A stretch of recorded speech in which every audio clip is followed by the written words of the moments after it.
didn't take a second thought about it either when we did it. Because we were girding ourselves. Yes, amen. Amen.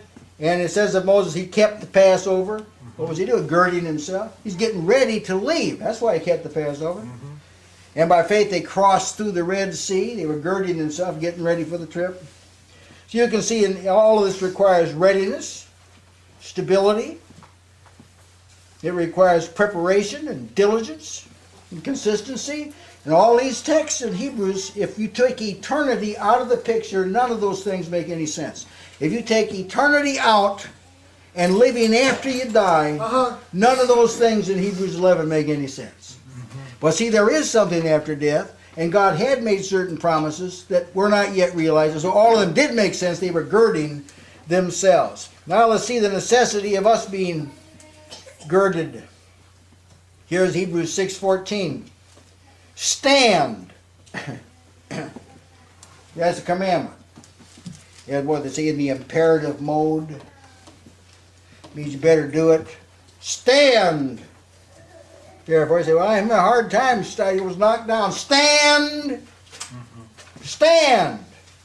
Therefore, having your loins girt about with truth. Truth. Do you know enough truth to reach around your waist? Some people have about this much truth. You can't wrap that around your waist. Huh? You can't gird yourself with this. You got to have something bigger than you to gird about you. Yeah. Is this not right? It has to be larger than you. What are you going to girt yourself? What are you going to surround yourself? What's going to hold things together? Truth? Truth. Well, what if you've been taught a lie? Do we need really to comment on this? You can't be girt about with a lie, with a misconception, with an erroneous idea, a false doctrine, a wrong view. This won't hold anything together. That's right. If your sword's hanging on your belt, you better be truth. Better be truth to sustain it. If your breastplate's going to stay in place, better be truth. Yeah. That's holding it in place. See? Truth. Gird yourself about with truth. It's necessary. Jesus said one time to the woman from Samaria, he says, the Father's seeking people to worship Him and worship Him in spirit and truth. Spirit means it's really you. Truth means it's really worship. He's seeking people like that. Truth. It's real. See, this is the Achilles heel of a lot of what goes on today in the name of praise. It's not really coming from the people. It's something like imposed on the people. They're mimicking something. It's really, in a sense, some of the time, it's not really them.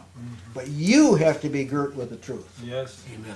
You have to have a knowledge of the truth and a love for the truth. In fact, to be saved, you have to have a love of the truth. Amen. You have to receive a love of the truth just to be saved. Then you have to grow in the truth and advance in it. It will gird you and prepare you. One time Paul said to Festus, when Festus said, well, you're mad. Whew, your much learning's made you mad. You went off the end. You went off the end. Like crazy. Oh, so Paul answered right back. He said, I'm not mad. Yeah. Oh, some people say, you're nuts. Oh, I'm not nuts. Yeah. Oh, yeah, just get right up in their face and tell them. I'm not. I'm not mad, Festus, but I speak forth words of truth and soberness. Yeah. So what I'm talking about is the truth. Sometimes you just have to get right up and tell people this, right? Eyeball to eyeball. They may not like it, but listen, we don't like what they said either. Yeah. They need to feel the discomfort of the truth. Yes. What I'm saying is the truth. Of course, you got to know it is the truth. You don't just say those words unless you have the truth. But if you do, tell it out. How about Galatians 5:7? Here's some people heard the truth, but they didn't girt themselves with it. See, once you hear the truth, you gotta girt yourself with the truth. Wrap it around you. Galatians 5:7. You did run well. Who did hinder you that you should not obey the truth? It took the belt off. Belt went off, the breastplate went askew, the sword couldn't be on. See, it all fell away. If the If the girdle or the sash or the belt's not there, it doesn't. The rest of the armor doesn't make any difference. How about this word, 1 Peter 1:22? Seeing ye have purified your souls in obeying the truth. There it is. This is how you girt yourself. You obey it. Obeying the truth through the Spirit unto unfeigned love of the brethren, as ye love one another with a pure heart fervently. That's what that. You have your belt on, sash on. We're not here culturing like worldly friendship, camaraderie. Yeah, that's right. All kind of liking each other and liking to be together. We do like each other and like to be around one another, but it's because of our commitment to the truth. Yes. It's not a fleshly thing. Although it's the brethren's business not to be abrasive in their personalities and this sort of thing, but our fellowship has to be deeper, Yes. be based upon the truth. 1 John 1:6, if we say that we have fellowship with him and walk in darkness, we lie and do not the truth. Do not the truth. You don't do the truth. What does it mean to do the truth? Put on, girt yourself about. See, that's doing it. Yes. You can have only as much truth as you're willing to do. God will not allow you to keep the truth philosophically, just up in your mind, like you memorize a book or something like this. You can't keep a hold on it. Truth won't hold anything together like that.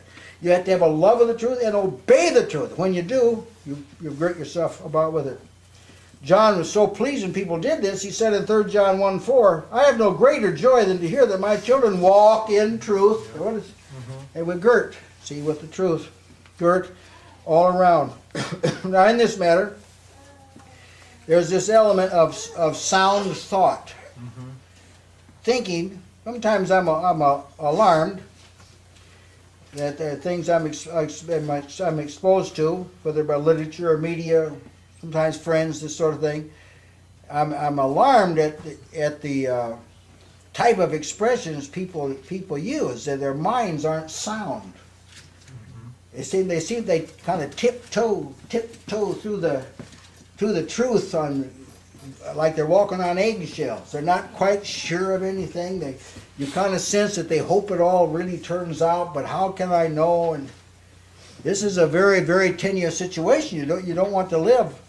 You don't want to live like this. You want to gird up the loins of your mind.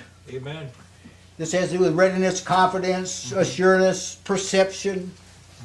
Here it is in 1 Peter 1:13, the text that we had tonight. Wherefore gird up the loins of your mind, gird them up. In other words, get ready to use your mind. Yes.